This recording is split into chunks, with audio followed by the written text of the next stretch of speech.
And so, continuing along here in Joseph Campbell's Masks of God, we're on Volume 1, Primitive Mythology.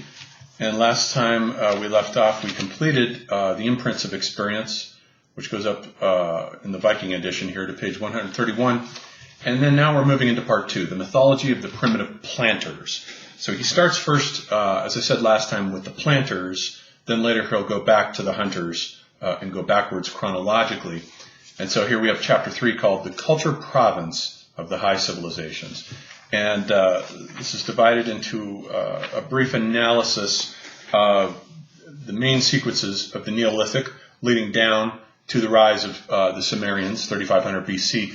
But the data is, of course, badly out of date. This is from 1959. None of these dates hold anymore. And so we have to supplement it with a whole new model as far as the dates go. He's got the Proto Neolithic here at 7500 to 5500 BC. The Proto Neolithic is now called the Mesa Lithic, which means in between the Old Lithic, the Paleolithic, and the Neolithic or New Stone Age, which extends between 12,500 and 10,000 BC, and is the great period of the Natufians, who are the great inventors of agriculture during that period, and of settled, civilized life in village settlements. That all comes out of that period. But back prior to this, of course, we have a much more ancient epoch with the first modern Homo sapiens who appeared during the so-called Eemian interglacial, which is 130,000 years ago to about 114,000. And these modern Homo sapiens, which we'll later call Cro-Magnon man, as they migrate across Palestine into Europe and arrive there by 40,000 BC, these are the modern Homo sapiens who originate in Africa, as far as we know, and migrate upward into Europe during the Vistuluan Ice Age, which then is 114,000 to 12,000. Note that speciation of hominids tends to take place during interglacial warming periods between ice ages. The Neanderthals also emerged during an interglacial, going back about 600,000 years ago, an interglacial warming period that occurred then, and they occupied Europe first as Homo heidelbergensis, and then later as Homo neanderthalensis, all the way down to, they become extinct by 27,000 BC, probably as a result of genocide practiced upon them by the Cro-Magnons, who, as I say, arrive in Europe 40,000 BC, and by 27,000, the Neanderthals who had been there for hundreds of thousands of years are gone. They're extinct. And we do have evidence also of interbreeding. The skeleton of a boy was found in a cave at Lagarvello in Spain, who was genetically a mix of both Neanderthal and Cro-Magnon genes. So there was racial interbreeding and mixing that went on there, as well as the practice of genocide, most likely. And so the Holocene interglacial then comes in, which we're in now, 12,000 BC to the present. All the glaciers start melting between 14,000 and 12,000 BC. And the environment changes so fundamentally and radically that the Upper Paleolithic peoples known as the Magdalenians could not respond adaptively and effectively, and it basically wiped their whole culture out. They stopped doing the caves. They stopped putting the art on the caves. It seems as though this may be like the first dark age that occurs, and there's a loss of the art of making the animals on the walls of the caves, which had first appeared at Chauvet Cave about 35,000 BC. So this is an art that goes way, way back. But it's extinct by 12,000 BC as we're moving into the Mesolithic now, 12,500 to 10,000, and we get these interesting peoples known as the Natufians who appear all over Palestine, along the eastern Mediterranean, in both northern Palestine and southern Palestine. In southern Palestine, they appear at sites like Ain Malaha, where they create the first houses made out of stone, and they're basically shaped like igloos made out of stone. They're like miniature caves. Although in the north, in Syria, on the upper Euphrates, we have the sites of Miraibet and Abu Huraira. Abu Huraira, as far as we know, is the oldest village in the world, and they're building in circular shapes, slightly dug down into the ground in circular shapes with no divisions of rooms yet, just these sort of egg-like formations with poplar poles, and they may have used gazelle skins for netting in between the poles, since Abu Huraira was located right near a gazelle migration route. And at first it appears as though they're still thinking in the terms of Paleolithic hunters. They're stationing, they're set up right near animal herds that they can keep an eye on, and they hunt them. And then they begin, though, to invent agriculture. We have evidence about 11,500 at Abu Huraira of the domestication of both rye and einkorn. So those now begin to appear. The Natufians, especially in the south, have sickles, and they have mortars and pestles in the south. So we know they're working with grains. They're working with wheat and emmer and barley, and they're beginning to lay the basis of settled sedentary village life that will eventually lead to high civilization. The Natufians the early Natufians especially, from 12,500 to about 11,500, had tiny figurines. They created little animal figurines, but they didn't have any goddess figurines. So the goddess now drops out as the glaciers are melting, the sea levels are rising catastrophically fast during this period. According to James Hansen of NASA, the sea level, he estimates the sea level rise at about 1 meter every 2 decades. So that's about 5 meters a century, and he thinks that the whole process of the melting of these glaciers took place over about 4 centuries, something like that. There is a younger Dryas mini ice age period that appears in the middle of all this, 10,600 to 9,200, where the glaciers begin over about 1,000 years to start advancing, and there's a desiccation, a drying up of the herds, a drying up of the forests and trees during this period, which probably put an end to the Natufians now. So the Natufians are wiped out by this mini ice age that then comes on the scene and gives rise to another culture called the Kyamians. And the Kyamians date from about 10,000 to 9,500 BC, and they are the first to begin to retrieve the goddess. So what they do is they create goddess figurines in the south, which appear first in the south at the southern sites, and then they migrate north to Miraibet and Abu Huraira. They begin getting goddess figurines between 9,500 and 9,000 BC.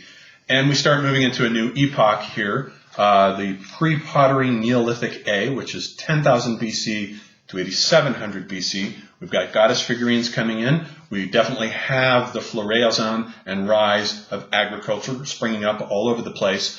We've got these goddess figurines, and also bull's horns are found at Miraibet. So we get the ancient cult of the bull god and the goddess that appear as a syndrome, apparently, for the first time at Miraibet. So we get all this wonderful stuff going on, all this creativity happening. Architecture at this time at first is entirely circular. Circular architecture invariably precedes square or rectilinear architecture. So we have the pre-pottery Neolithic B then follows this period. This is 8,700 to 6,500 BC. And it's at this time that the architecture changes. It becomes, we first start seeing rectilinear architecture with the appearance of rooms now. And it may be that the reason for the shift was precisely to make separate rooms, since rooms are hard to build in purely circular forms. So that may have been the reason for the appearance of square-shaped architecture. And then we get animal domestication. We have the first evidence for sure, other than the dog, who was probably domesticated during the Paleolithic. But probably with the aid of the dog, we get animal domestication during the pre-pottery Neolithic B, 8,700 to 6,500. So now we have plant and animal domestication. And we have also, during this period at the site of Chaionu, lots of rectilinear architecture, but as far as we know, the first appearance of human sacrifice is going on at Chaionu. And at Chaionu, there is a special building there that had over 400 human skulls packed into caches, and there was a stone blade found with human blood on it, and what appeared to be an altar with a human head carved onto the side of it, blood on that, all human blood. So it looks like there was a prodigious, almost Kali-like industry of human sacrifice going on here at this site at Chaionu. So we have human sacrifice coming in now as the representation of the human numen that lives inside the plant and causes it to grow. And with the sacrifice of that, of the human being, we use the blood to water the crops. Basically, the crops grow with blood. Also, we have to note the appearance of Göbekli Tepe 10,000 BC, which was back in the beginning of the PPNA. Göbekli Tepe now, as it's been excavated by Klaus Schmidt, in eastern Turkey, is the oldest and first appearance, astonishingly, of monumental megalithic architecture. They built these huge stone circles without roofs with pillars on the insides, and animal totems are very skillfully and beautifully carved on these pillars. And Schmidt thinks it may have been a seasonal place or a necropolis He hasn't found tombs yet, but he thinks if he digs deeper down, he will probably find the tombs of the ancestral dead here. So it was probably a necropolis. But they're already up and running 10,000 BC and possibly early for this. Also very early in the south, at Jericho, 9,000 BC, is the appearance of the world's first stone tower at that site. It's a 28-foot tall mud brick tower, mud brick architecture. Mud bricks themselves are first invented at Jericho. And this tower is 28 feet high, and on the inside of it, there's a staircase with 28 steps leading up to the top, which makes me suspect that there might be a connection to the moon, the 28-day lunar cycle, somehow. After the tower stopped being used, the dead were buried underneath it, and during this period, the PPNA, the dead are buried under the floors of human habitations. So there's a nice, cozy relationship here in the PPNA, as well as in the PPNB, with the dead, with the ancestral dead, who are probably the first divine beings during this period.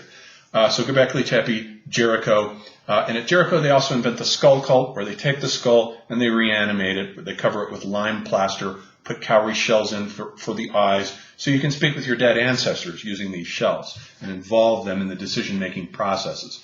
So the dead are worshipped here and revered during the Neolithic in a very spectacular way.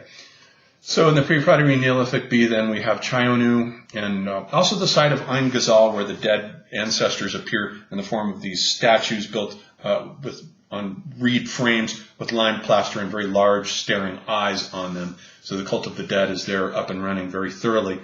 Then by the time we come down the line to 6500 BC, we're at the Pottery Neolithic, properly so called, 6500 to 5200 BC. At which we get the first appearance of what Mary Sedegast has called pyrotechnologies. We begin getting now, pottery has been here all along. Indeed, it goes way back, it even goes back into the Paleolithic in crude forms. But now we begin to get the floraison of the world's finest pottery, the so-called Halafian and Samaran pottery wares, which we'll get to in a second here. But I want to point out that two-chambered kilns begin appearing at this time. Metallurgy begins to take off in a big way. Metallurgy had sort of been there all along too, as well, in the form of smelting of copper trinkets as far back as the PPNA. But now metallurgy comes in with these new pyrotechnologies, as does for the first time now cremation of the dead. So the dead are burned, and the idea is probably an alchemical one, that the body is transformed through fire. Fire makes things better. It creates and purifies the dross. The human temporal element is gone, and the soul is released, magically transformed. That is most likely the symbolism of cremation. And it appears in a range. There are two culture zones here. The Halafian culture zone, which is in the range of the Taurus Mountains up in the north, which is it's not in the dry farming zone, so there's lots of rain going on there. This is the source in the north, in the mountains, the melting of the ice that creates the Tigris and Euphrates as they pour down into the Persian Gulf, where the Samarans are existing between Samarans, not Sumerians yet, Samarans who are existing between the Tigris and Euphrates rivers in the dry farming zone, where the rainfall is such that it's less than 200 millimeters a year.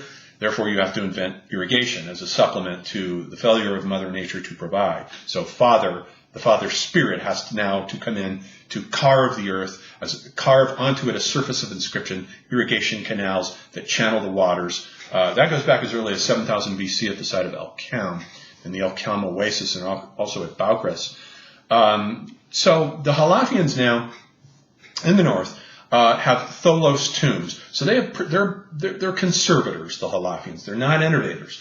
They're inheriting the entire tradition of the Neolithic. They still have the worship of the cult of the dead, whereas during the Pottery Neolithic, for the most part, the dead are separated out. They stop burying them under the floors of the houses and put them out for the first time in separate cemeteries. But not so amongst the Halafian cultures at sites like Arpachia that have Tholos tombs, the beehive-shaped tombs with a dromos antechamber that's there at Arpachia. Master pottery craftsmen and also cremation of the dead occurs in this region, going along the Taurus Mountains and on down into the eastern Mediterranean, where this whole cultural complex migrates to Cyprus about 8000 BC. And the cultural complex includes, the pottery, of course, is 6000 BC for Halav.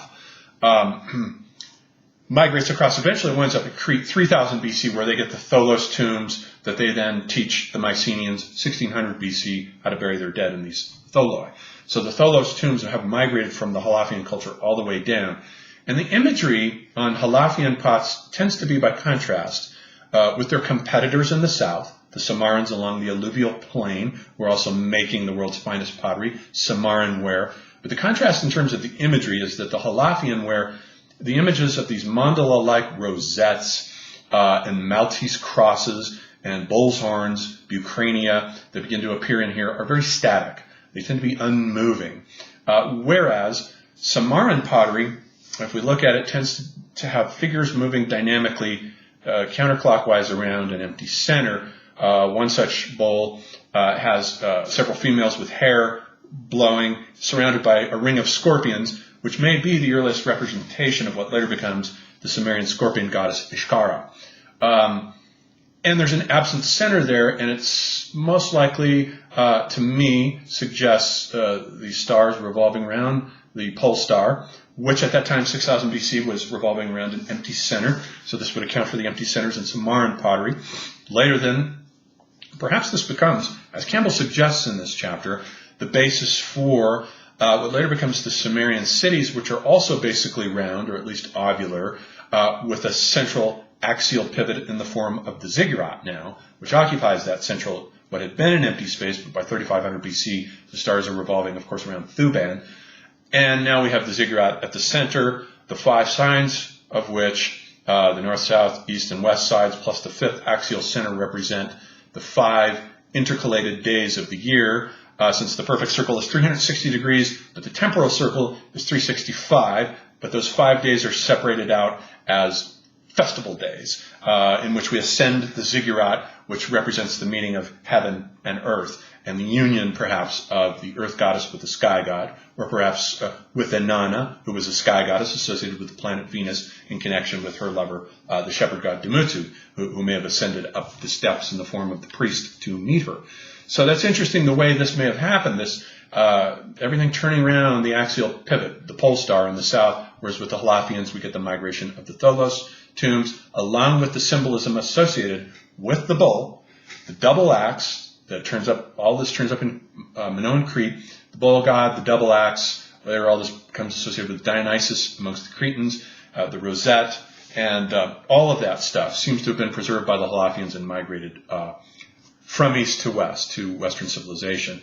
Whereas in the south now we have the development with the hieratic city-state that Campbell charts here in this chapter is emerging 3500 BC. That date still holds pretty much correctly in Mesopotamia.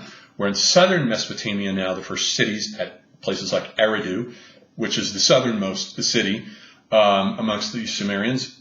These are city-states now, built out of mud brick with mud brick walls that are constantly inundated by flooding, and they're constantly dealing with the flooding of the Tigris and the Euphrates rivers. And at the sister cities of Ur and Uruk. Ur is, of course, the city that is associated with the moon god. Later, Father Abram and his consort Sarai will migrate from Ur, the city sacred to the moon god Nanasin, whereas Uruk is sacred to both Inanna on the one hand, who is associated with Venus, but also Gilgamesh later, who is descended from the sun. So we have a solar dynasty at Uruk and a lunar dynasty at Ur. Those are sister cities and located not far apart from each other, entangled with each other's destinies all the way down the line. These are individual city-states, each with their own ruler, their local Lugal, or En, who is the ruler of each one of these cities, and each city revolves around the axial pivot of the ziggurat, which is associated with the planets going around the pole star, and the idea of the planets now essentially being gods. The basic 7 heavenly bodies, Sun, Moon, Mercury, Mars, Venus, Jupiter, Saturn, all become linked with various one or another of these Mesopotamian gods. They're all becoming celestialized. Civilization becomes this idea of what Campbell says in this chapter, thy will be done on earth as it is in heaven. The earth is thought to be a mirror of the heavenly macrocosm from which the basic structuring principles emerge that create the idea of Mat, what's called Mat in Egypt, which is truth. The great macrocosmic order. This becomes the Tao in China, Dharma in India. These are macrocosmic structuring principles, and in Sumer these become the Mes, M-E, apostrophe S, the maize, which are associated with he who is in possession of the maize is in possession of the software for the running of civilization, which is why Inanna steals the maize from Enki, the god of the mind, who is associated with Eridu, possibly the oldest of all these cities. She gets him drunk and steals the tablets of the maize so that she can have possession of the tablets that run and operate the software of civilization. So basically that's my updated version of this chapter that Campbell gives, which he divides into the Proto Neolithic, 7,500 to 5,500, but that's really now the Mesa Lithic, as we have seen, period of the Natufians, 12,500 to 10,000. Then he has the Basal Neolithic, 5,500 to 4,500, which now has been subdivided into the two phases of Pre-Pottery Neolithic A, 10,000 to 8,700, Pre-Pottery Neolithic B, 8,700 to 6,500. In the former, we've got circular architecture. In the latter, we have the appearance of goddess figurines along with rectangular architecture. And then he's got the High Neolithic, 4,500 to 3,500, which is really the Pottery Neolithic, 6,500 to 5,200, in which the rivalry between the Halafian potters of the Taurus Mountains, but the Sumerian potters who do indeed become the Sumerians. The Sumerian problem has been resolved. We know that the Sumerians were an indigenous phenomenon that just came right out of these peoples, the Sumerians. And note, too, that the contrast between the two goddesses. The goddesses of the Halafians are still the fat, plump, sometimes headless, nude mother goddesses that go all the way back to the Paleolithic. But the Sumerians are the first to discard that iconotype and to invent a new iconotype of the world's first slender goddesses. Sumerian goddesses are not fat. They're rectilinear, nude, slender. Sometimes they have lizard heads, but they are very definitely the world's first slim, slender goddesses. Those are invented by the Sumerians, who later then evolve, of course, into the Sumerians. And Inanna is probably a figure who comes right out of these early clay figurines that are found at sites like Samarra and Tel Es Sawan, where these pottery forms associated with the pole star are found buried with the dead, along with these goddess figurines, which are sometimes in clay, sometimes sculpted out of alabaster.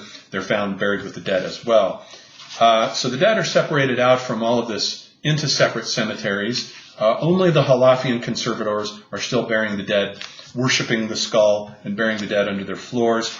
They represent the civilization of the past, although, as we say, and as Campbell points out here, it does migrate west into Crete and eventually to the Mycenaeans. And so that's essentially the upshot of this chapter.